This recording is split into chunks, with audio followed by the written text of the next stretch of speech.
When my mom disappeared for 14 years and returned with a secret that destroyed everything. My name is Alice, and when I was 15 years old, my entire world dissolved in a matter of hours. Not with screams, not with violence, but with quiet absence. My mother disappeared, and nobody seemed to want to find her. It was a Tuesday. I remember because I hated Tuesdays, that awkward point in the week when weekend memories feel distant and the next weekend feels impossible. Mom woke me up gently, like she always did. No yelling, no banging pots, just her soft hand brushing hair from my forehead. Alice, sweetheart, time to wake up. Omelet's getting cold. No one makes omelets like my mom. Not even professional chefs. Trust me, I tried later. I sat up, still foggy. Morning. What time is it? 7:10. If you don't move now, you'll miss the bus again. She smiled, and her eyes crinkled the way they always did. Warm, tired, loving. A little sad. I never realized how sad until later. At breakfast, she hummed quietly, like she always did when she was trying to keep her mind occupied. Dad rushed out earlier than usual. He kissed my mom quickly, barely looked at her. He didn't even look at me. Mom noticed. I didn't understand then, but I saw something hurt inside her. Ali, she suddenly said, handing me my backpack, you know you're my world, right? I laughed like a dumb teenager. Mom, stop being emotional. It's Tuesday. Let me suffer in peace, she chuckled, but her eyes studied me like she was trying to memorize me. I didn't know that would be the last morning I would see her. The last omelet, the last warm touch, the last humming in the kitchen. School was normal. Annoying, boring, loud. Math test, cafeteria gossip, complaints about gym class. Teenage drama, the kind that feels life-ending when you're 15 and ridiculous when you're 29. I got home at 4:12 p.m. Door unlocked. TV off. Her shoes by the door, but no mom. Mom, I yelled, dumping my backpack. Silence. At first, I didn't panic. Maybe she went to the neighbors. Maybe she went for a walk. But then I saw it, her phone on the kitchen counter. Her purse still hanging on the chair. Keys still in their bowl. Mom didn't forget things. Not like that. At 4:40, I called Dad. Dad, where's Mom? Alice, calm down, he said, like he'd been waiting for that call. She ran out to the store. Should be back soon. But she wasn't. Not that night. Not the next day. Not the month after. Not 14 years after. She vanished. With no note, no goodbye, no explanation. Except, I later learned she did leave something, just not for anyone else to find. Yet. Dad waited 2 days before calling the police. 2 days. Even at 15, that felt wrong. The officers came. They asked the usual questions. They looked casually around the house. There was no urgency. No dogs. No search team. No sense of emergency. Adults are allowed to leave. One officer told my father. Women walk out on families every day. Another said to a colleague when he thought I wasn't listening. I hated him for that. Still do. And Dad? He barely argued. Barely looked upset. He didn't call friends. Didn't organize searches. Didn't print flyers. It was like one moment she existed, and the next, she didn't. And everyone moved on but me. The house got quiet. Too quiet. Mom had always been the sound. Humming, cooking, laughing, running the washing machine while singing terribly off-key. After she disappeared, silence swallowed everything. Dad worked late. I stopped hearing him talk at all, unless it was to tell me to keep my grades up. He got colder, like something inside him froze the moment she left. People whispered at school. Her mom ran away. Maybe she cheated. Heard the dad kicked her out. No, she probably just snapped. Middle-aged crisis. Kids speculate like it's a game. But every whisper felt like a knife. I spent nights sitting at her vanity table, smelling her perfume, staring at the empty space where she should have been. I called hospitals. I checked missing persons forums. I printed my own flyers. Missing mother, brown hair, warm eyes, small scar near her lip. I posted them everywhere until my fingers bled from staples and tape. No answers, no clues, nothing. It was like she vanished into air. And the world didn't care. 8 months after she disappeared, I found something. People think teenagers are sloppy, but we notice things adults overlook. I was cleaning her closet because I wanted her clothes to smell like her forever. I opened a small wooden jewelry box she kept hidden under a pile of scarves. Inside wasn't jewelry. It was a folded letter. My heart stopped. I recognized her handwriting immediately. Soft curves, neat lines. The way she looped her Y, like a musical note. To my Alice, in case I can't come back. My breath caught. My fingers shook so hard I almost tore it. I unfolded it slowly, terrified and desperate at the same time. I expected words of love. Or an apology. Instead, I found only one sentence. Forgive me, but this is the only way to save you. And below it, a phone number. Nothing else. No explanations. No comfort. No familiar warmth. Just fear disguised as ink. I dialed the number immediately. Disconnected. That was the day I realized my mother didn't just leave. She was running. And she thought someone would hurt me if she stayed. I didn't sleep that night. I sat on the floor gripping that note until my palms were raw. I promised myself something. I would find her. No matter what. Even if nobody believed me. Even if no one helped. Even if the truth destroyed me. Which, eventually, it did. I grew up searching. While other kids dreamed of college and parties and future weddings, I dreamed of finding a woman who loved me so fiercely she vanished to protect me. I searched government records, court files, online forums. I learned to track bank traces, read legal documents, dig into missing persons cases. I studied criminology in secret. Not for a career, for her. Always for her. But every lead went cold. Every hope turned into dust. And still, I refused to believe she abandoned me. Because mothers don't disappear from their child's life unless something unimaginable forces them to. I didn't know then. But she was still alive. Watching me. From a distance. With secrets burning her from the inside out. Secrets that, 14 years later, exploded back into our lives and shattered everything I believed about family, loyalty, and love. 14 years is enough time to rebuild a life. Or at least pretend you did. I'm 29 now. I live alone in a small apartment with exposed brick and big windows that look romantic in the rain and painfully empty on quiet nights. I have a job in data research. Ironic, considering I started learning investigative skills to track down a ghost. Now I get paid to solve other people's mysteries but not my own. Most people think I'm composed, quiet, emotionally mature. In reality, I've trained myself to feel everything silently. When someone disappears on you, you learn early that emotions don't save you. Action does. Control does. Silence protects you. Or at least that's what I believed. Until she came back. It happened on a Thursday morning. A Thursday, not a Tuesday. Strange how trauma makes you superstitious. I woke up, brushed my teeth, made coffee the exact way my mom did, a habit I never shook. Then I opened my laptop and saw it. One new email. Sender, unknown subject, I'm sorry, my Alice, Mom. I froze. The room shrank around me. My heart punched my ribs. For a moment, I swore the floor tilted under my feet. It couldn't be. It shouldn't be. Dead people don't email. Ghosts don't type apologies. My hands trembled as I clicked it. My dearest Alice, you have every reason to hate me. Every night I prayed you wouldn't. But the time has come. I need to see you. I never stopped loving you, and I never left you by choice. Please come to Willow Park. Saturday, 4 p.m. I will explain everything. If you do not come, I will understand. Mom. Willow Park. A place we used to go when I was a kid. Picnics, ice cream, her sitting in the grass weaving flowers into my hair while I complained about the sun in my eyes. The invitation felt like a punch to the chest. She didn't just want contact. She wanted a meeting. As if 14 years could be fixed in one afternoon. I read the email at least 50 times. Then a terrible thought crept in. What if it wasn't her? What if someone was messing with me?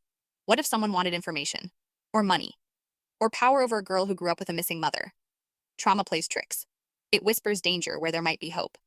But hope is a dangerous thing too. I didn't tell anyone. I barely had anyone to tell. I kept my circle small, deliberately. Abandonment makes you selective. But that night, I made a mistake. I called my father. We hadn't spoken in months, but I dialed anyway. He answered on the third ring, voice sharp, like he'd been drinking. Alice? I got an email. Silence. A heavy, loaded silence. From who? I swallowed. Mom. A breath. A rustle. A thud, like something falling over. Then his voice, broken, almost panicked. Alice, listen to me. Do not go. My blood chilled. You don't even know what she said. I don't need to. Don't meet her. Don't respond. Don't. He stopped, voice shaking. My father never shook. What aren't you telling me? I demanded. Alice, please. Forget the email. Live your life. Let the past stay buried. Buried. Something inside me snapped at that word. You knew, I whispered. You knew something all these years. He didn't answer. Did you know where she went? More silence. Then one sentence. Alice, your mother wasn't who you think she was. And the line went dead. I sat there, heart pounding so loud it drowned everything else. My mother wasn't who I thought she was. My father didn't want me to see her. And she wanted to meet me in public, like she wasn't sure it was safe anywhere else. This wasn't a family drama. It was something deeper. Darker. And I was already pulled in, whether I liked it or not. Saturday came like a storm I couldn't outrun. I arrived early, sat on a bench under the old willow tree, where she used to braid my hair. Kids ran around, dogs barked, the world moved normally, oblivious to my heart imploding. Every second felt like a question. Would she look the same? Would I recognize her? Would I cry? Would she? At 3:59, I felt someone watching me. A presence before a sound, the way animals sense danger before they see it. Then, footsteps. Slow, hesitant, familiar somehow. I turned my head. And there she was. My mother. Older, thinner, hair streaked with gray, lines around her eyes. But those eyes. Brown, soft, wounded, unchanged. Her lips trembled. So did mine. Hello, Alice. I forgot how to breathe. I wanted to run into her arms. I wanted to scream. I wanted to collapse and let 14 years fall out of me in sobs. Instead, I whispered, voice shaking. Why did you leave me? Her eyes filled instantly. I never left you. I was taken away from you. A chill wrapped around me. Taken by who? She looked around nervously, scanning the park, scanning faces, scanning shadows. Not here. Please. It's not safe to talk here. Not safe. Where had she been living?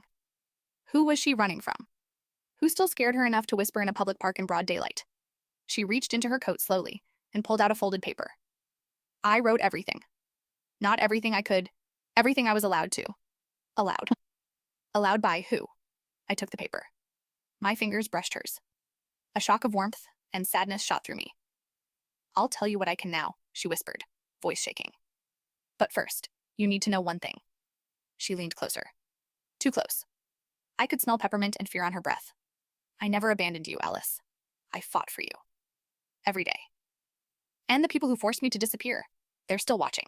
My stomach twisted. What people? Who? She grabbed my hand suddenly, firm, desperate, terrified. You're in danger now, too. The world tilted. Danger? Me? Before I could speak, a voice interrupted. Alice? Deep. Familiar. Wrong. We both turned.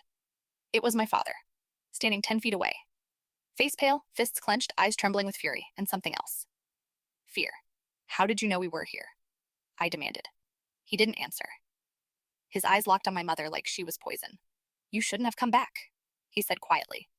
You're going to ruin her life again. My mother's grip tightened on my hand. I came to save her. Save me from what? I stood between them. Two strangers who used to be my parents. Someone tell me what's going on, I said. Now. They stared at each other, and I realized something horrifying. This wasn't a reunion. This was a battlefield. And I was the territory they were fighting over. My father stepped forward. My mother stepped back. Opposites. Enemies. I saw it now. Whatever broke them wasn't abandonment. It was war. Alice, my father said, voice tight, your mother didn't just leave. She disappeared because she was involved with very dangerous people. People who do not forget. My mother shook her head, tears forming. That's a lie. My father's voice cracked. Frustration, fear, desperation blending. She worked with them. I tried to get her out. They threatened us. She left to protect herself. My stomach knotted. Mom whispered, Alice. Don't listen. I was trying to save you. Dad snapped, no. You were running from what you did. I felt like I was drowning in secrets I never knew existed. What did she do? I whispered. Both answered at the same time. My father, she betrayed dangerous people. My mother, I exposed dangerous people. Exposed. Betrayed. Different verbs. Different truths. Or maybe the same truth, seen from two sides of a broken window. I couldn't speak. I couldn't breathe. All I could do was stand frozen as my mother said the words that shattered the world I thought I knew. Alice, your father isn't who you think he is either. My heart stopped. What does that mean? I whispered. She opened her mouth, but then froze, eyes widening in horror. Someone across the park, a man in a dark jacket, was watching us. Not casually watching, staring. Focused. Predatory. My mother's face drained of color. They found me. She turned to me, voice trembling. Alice, take the letter. Whatever happens, do not trust anyone without reading it. Mom, I love you. I always did. Then she did it again. She disappeared. Not magically, just ran. Fast. Too fast for someone her age. I stood stunned, hearing her footsteps fade as she vanished between trees and playground laughter like a ghost escaping daylight. I turned to my father, shaking. What is happening? He looked after her, jaw clenched, eyes full of something I'd never seen before in him. Helplessness.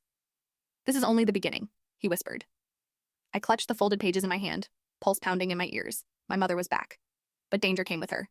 And the truth, whatever it was, had only begun to surface. And somewhere in my chest, an old wound ripped open again. She left me. And now she left again. But this time I wasn't 15. This time I wasn't powerless. This time I would get answers. Even if the truth destroyed all of us. I didn't go home right away. I walked in circles around the city until my feet ached and streetlights buzzed on one by one, like the world slowly waking to darkness. My phone buzzed nonstop. Missed calls from my father. Messages. Come home. We need to talk. Don't do anything. Where are you? I ignored them all. I wasn't ready to face him. Not after what happened at the park. Not with the letter burning a hole in my pocket like a live wire. Eventually, I found myself at a small cafe, quiet, dim, warm enough to feel safe for 5 minutes. I sat in a corner booth, ordered tea I didn't drink, and unfolded the letter with trembling hands. It wasn't 1 page. Not even close. It was 11 pages, handwritten in a shaking, uneven script, ink smudged in places like she cried while writing it. My mother's story. I braced myself, expecting love confessions, apologies, explanations. Instead, the first line hit me like a punch. Alice, if you're reading this, then I'm either dead or running again.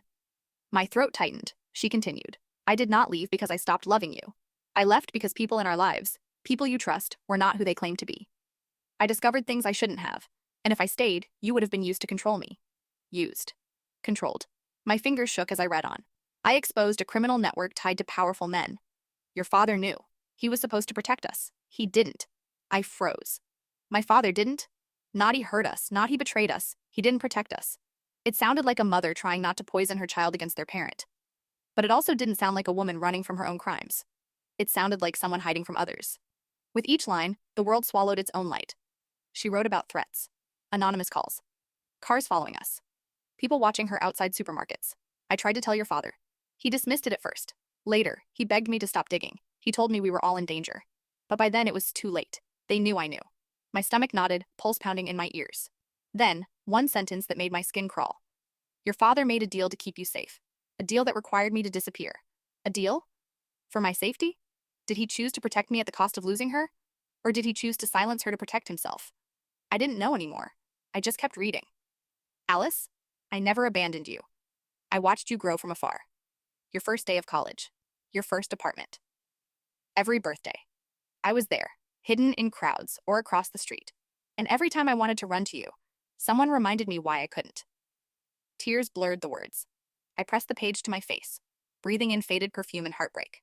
Then, the line that shattered me. I missed you every single day, and I never forgave myself for leaving you. But I would rather you hate me and live than love me and die with me. And then, at the bottom of one page, circled twice. Never trust anyone until you know the truth. Anyone. Not Dad. Not the police. Not anyone. She listed 3 names with no explanation. Just first initials and last names, like she was afraid the letter would fall into the wrong hands. People tied to whatever she uncovered. Dangerous people. Then one final instruction. If something happens to me, there is one person who can help you understand everything. Evelyn Ward. Do not look her up online. Do not contact her by phone. She will find you. When it's time. My breath hitched. Who was Evelyn Ward? And why did I already feel like a target? I held the letter to my chest and cried silently into the empty cafe air. My mother wasn't running from guilt. She was running from power. And now, they knew where she was.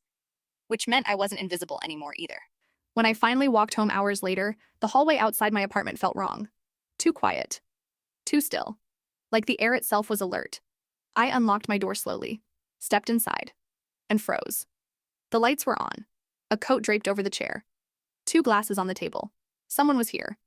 And then my father stepped out from the kitchen. His face wasn't angry this time. It was terrified. Alice, sit down. I didn't move. Didn't blink. You broke into my place, I whispered. He exhaled like someone who'd been holding his breath for years. I still have a key. And you weren't answering. You're not supposed to barge into my life anymore. He closed his eyes, just for a moment, like my words pierced something in him. But he didn't argue. Alice, please. We need to talk. I stayed near the door. I spoke to her, he said quietly. And I know what she told you. You don't know anything? I shot back. He rubbed his forehead, exhausted. She isn't a hero, Alice. You need to understand that. And you need to understand that everything I thought I knew about my life just detonated. He looked broken. Truly broken. Not angry. Not manipulating. Just defeated. I tried to protect you. Everything I did, everything she did, it was for you. The world tilted again. Why were you at the park? I whispered. I followed you. When you called me, you sounded scared. I thought she might try to pull you back into her mess. Mess, I repeated, voice sharp. You keep calling it her mess. It was. He snapped before catching himself. It is. I stepped forward. Tell me the truth.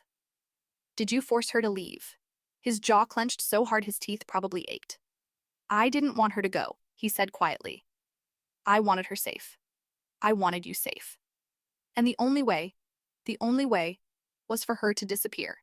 He looked at me with desperate honesty. You don't understand the people she angered. Then explain them, I demanded. Right now. His voice dropped to a whisper. You're not ready. The wrong answer. I took another step back. My throat burned. My eyes stung. He saw it. Saw me turning into someone who didn't trust him anymore. He swallowed hard. Someone was watching you today at the park. I froze. You saw him too, he added. Who was he? I whispered. He shook his head. Someone who shouldn't know you're involved. Involved in what? But he didn't answer. He just looked at me with exhausted fear and said, Burn her letter. My blood went cold. No. He stepped closer. Please. You have no idea what danger you're in if you keep digging. Then tell me. Alice. Burn it. I stared at him. The father who raised me. The man who held me when I scraped my knees. Who packed my lunches? Who tried to pretend everything was normal when it wasn't? And suddenly, I realized, maybe he wasn't evil. Maybe he wasn't good either. Maybe he was just a man crushed by something far bigger than either of us. But I couldn't trust him. Not anymore. I'm not burning anything, I whispered. His eyes closed in pain. Then he whispered the most terrifying sentence of my life. You think she was running from criminals, Alice? She wasn't. He looked at me, voice shaking. She was running from a system. And once you see it, there's no going back. I felt my pulse in my teeth. A system? He nodded slowly. And now they know you're searching too. The room shrank. My lungs couldn't pull air. My father stepped closer, not threatening, but pleading. Stop. Let her go. Let the past stay buried. That word again. Buried. I stared at him, voice barely audible. I can't. He flinched, like I'd chosen a death sentence. Then he whispered. I'm so sorry, Alice. He walked past me, stopped at the door, and said without turning back. They will contact you. Don't answer. The door closed behind him. Silence swallowed the room. I looked at my mother's letter. I looked at my shaking hands. And I understood something awful. I was already in the middle of something I didn't choose. And now, someone else knew I was. I didn't sleep that night. How could I? My mother. The woman who had disappeared from my life for 14 years, the woman I buried in my heart and mourned 100 times, was alive. And not only alive, she was here. In my city. Outside my world, yet so painfully close to entering it again. I sat on my bed, clutching the photo she left behind. The same picture she once carried in her wallet. Me at 7 years old, missing 2 front teeth, hugging her so tightly that her hair was tangled in my fingers. And then morning came. The sunlight creeping through my curtains felt cold, foreign, almost cruel. I went downstairs slowly, step by step, bracing for a day that didn't feel real. Elena was cooking. Eggs. Toast. Coffee. Like life could just go on. Good morning, she said softly. I stared at her. There's nothing good about it. She didn't argue. She just handed me a plate and whispered, Eat. You will need strength for today. I didn't ask how she knew. Everyone knew. The air in the house was thick with unspoken fear and unfinished history. Dad wasn't there. Of course he wasn't. He'd left before sunrise. To avoid me, to avoid her, to avoid everything. He was always good at leaving. It happened at 9:17 a.m. I know the exact minute because my heart almost stopped when I heard it. 3 slow, uncertain knocks, not confident, not aggressive, hopeful. Afraid, Elena froze. I froze. And then I walked to the door. I opened it. And there she was. Not in a dream this time. Not in a memory. Real. Breathing. Alive. Her hair was shorter, gray threaded through dark brown. There were wrinkles in places where laughter once lived, and sorrow had grown instead. But her eyes. Those eyes. They were the same warm hazel I grew up trusting more than the sun, the sky, the world itself. Alice, she whispered, voice trembling. My baby. My throat closed. Air burned in my lungs. Don't call me that. I whispered back. Her face broke. Not like glass, like a heart that had already been shattered, pieced together, and shattered again. I know, she said softly. You have every right. I didn't let her finish. Why? I choked. Why did you leave me? Why didn't you come back? Why did you choose a new family? Am I not worth loving? She reached toward me, slowly, like I was a wild creature she didn't want to frighten. I never stopped loving you, she whispered. Never. I stepped back. Love? I laughed bitterly. Mom, love doesn't abandon a child. Her face crumpled. I didn't abandon you. I was kidnapped. Silence. Cold. Crushing. Violent. I stared at her. The world tilted. What? She swallowed hard. Hands shaking. I didn't leave you. I was taken. The ground disappeared under me. She told me everything. How she had gone to the store that night. How a man forced her into his car. How everyone assumed she left by choice, but she never did. Years of captivity. Years of fear. Years of believing she might never see me again. She escaped after 9 years. Rebuilt her identity. Spent 5 more years searching for me legally through broken documents and systems that failed her over and over again. And when I finally found you, she whispered, voice cracking, I saw you had a life. A future. I didn't want to destroy it by appearing like a ghost. I felt like I couldn't breathe. All those years I thought she forgot me. She was trying to get back to me. All those nights I cried for her, she was crying too, somewhere trapped and trying to survive. I collapsed into her arms. We both sobbed like the world was ending and beginning at the same time. I don't know how long we stayed like that. Minutes. Hours. Maybe a lifetime. When Dad returned home and saw her standing there, he went white. Silent. Frozen. No excuses. No anger. Just fear. And guilt so thick you could taste it. Elena quietly left the room, giving us space none of us had earned yet. Where were you? Dad whispered. My mother looked at him, not with hate, not even with anger, but with a exhaustion so deep it could drown a universe. Not where you told our daughter, she replied quietly. His jaw clenched. You thought leaving was easier than searching, she said. No shouting. No accusations. Just truth. Heavy and unforgiving. Healing isn't a movie montage. There was no magical forgiveness. No overnight miracle. For months, everything felt fragile. Conversations that broke us. Silence that hurt even more. Pain we had to rebuild from scratch. But slowly, painfully, beautifully, we began stitching a family from shattered pieces. My mother met Elena, who, instead of jealousy, offered kindness.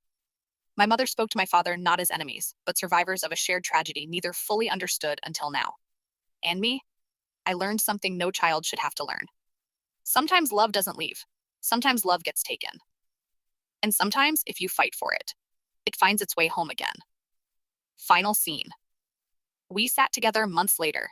Me, Mom, Elena, Dad, awkward, imperfect, but trying. Mom squeezed my hand and whispered, Thank you for letting me come back. I looked at her, tears warming my eyes. You never left, I whispered back. They just kept you from me. She smiled, and it was the same smile I remembered from childhood. Not perfect, not healed, but here, present, real, mine again. And that was enough.